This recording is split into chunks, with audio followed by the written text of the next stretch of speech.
नमस्कार मंडळी. चैत्र पालवी निसर्गोपचार या चॅनलवर तुमचं मनापासून स्वागत आहे.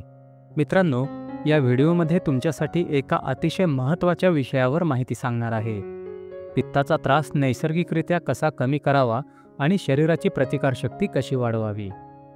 मंडळी, दररोजच्या जीवनात आपण खाण्यापिण्याकडे थोडंसं लक्ष दिलं तर आपलं शरीर केवळ आजारमुक्तच होत नाही, तर अधिक दीर्घायुष्य, ताजेतवानेपणा आणि मनशांती लाभते.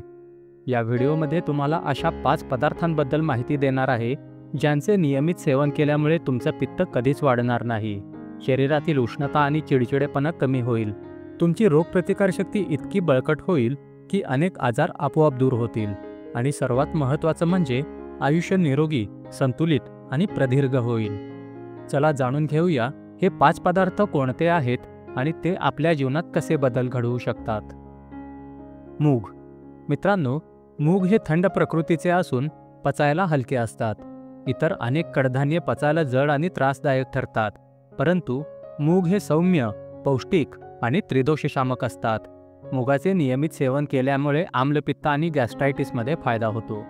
मुगाचा नियमित आहारात समावेश केल्यामुळे पचनसंस्थेतील दाह कमी होतो आणि उष्णता कमी करतो. नियमितपणे मुगाची खिचडी, मूग डाळीचे सूप, मोड आलेले मूग यांचा आहारात समावेश केल्यामुळे आम्लपित्त कमी होते, पोटातील ॲसिडिटी कमी होते, तसेच पित्तामुळे जर वजन कमी झाले असेल तर वजन वाढायला मदत होते. कारले. मित्रांनो, कडवट चवीचे पदार्थ हे पित्त शांत करण्यासाठी सर्वोत्तम मानले जातात.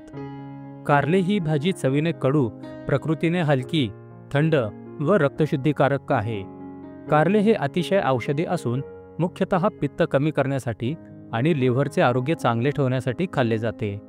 कारले खाल्ल्यामुळे आपल्याला बरेच फायदे होतात, जसे की कारले रक्तशुद्धी करून शरीरातील उष्णता कमी करते, यकृताचे शुद्धीकरण करून पित्तस्राव नियंत्रित करते, चेहऱ्यावरील फोड, पुरळ, मुरूम इत्यादी समस्यांवर फायदेशीर ठरते, पचन व चयापचय सुधारते आणि ॲसिडिटी कमी करते. आवळा. मित्रांनो, आयुर्वेदातील सर्वात उत्तम पित्तशामक औषध म्हणजे आवळा होय. मित्रांनो, आवळा हा व्हिटॅमिन सी ने समृद्ध असून तो प्रकृतीने शीतल आणि रसायन आहे. आवळा हा चवीने आंबट पण पचल्यावर गोड होतो. आवळा हा पित्तशामक म्हणून ओळखला जातो. त्याच्या नियमित सेवनाने पोटातील आम्लता म्हणजेच ॲसिडिटी कमी होते. आवळा शरीरातील दाह शांत करतो, डोळ्यांचे आरोग्य मजबूत करतो, त्वचा व केस निरोगी ठेवतो आणि केस अकाली पांढरे होण्यापासून रोखतो. कच्चा आवळा खाणे, आवळ्याचा मोरावळा करणे, च्यवनप्राश खाणे, आवळ्याची पूड पाण्यात किंवा मधात मिसळून त्याचे सेवन करणे, आवळा रस पिणे, अशा प्रकारे आवळ्याचे सेवन करता येते.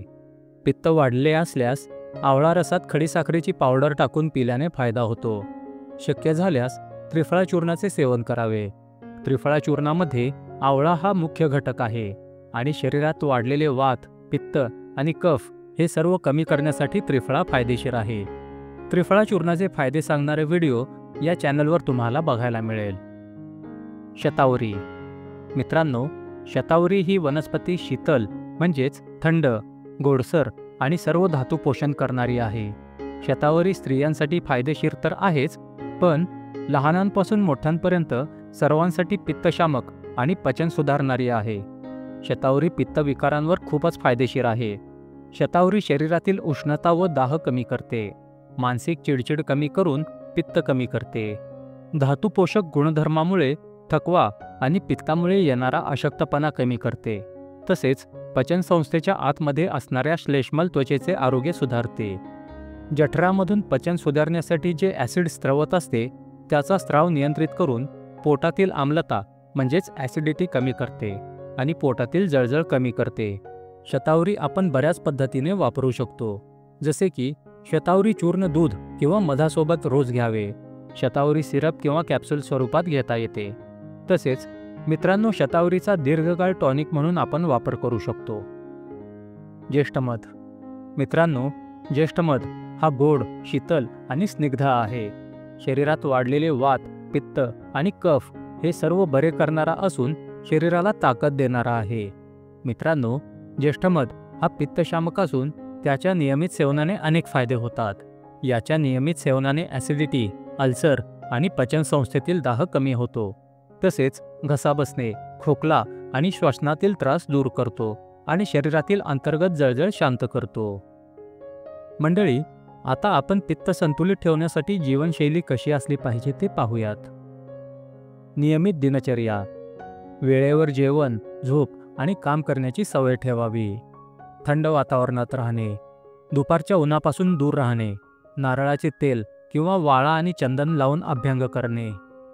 सौम्य व्यायाम, पोहणे, मंदगतीने चालणे किंवा चंद्रनमस्कारासारखी शीतल योगासने करावेत. ध्यान व श्वसन. ध्यान, शीतली व शीतकारी प्राणायाम करून मन शांत ठेवावे. पुरेसे पाणी व शीतल पेय.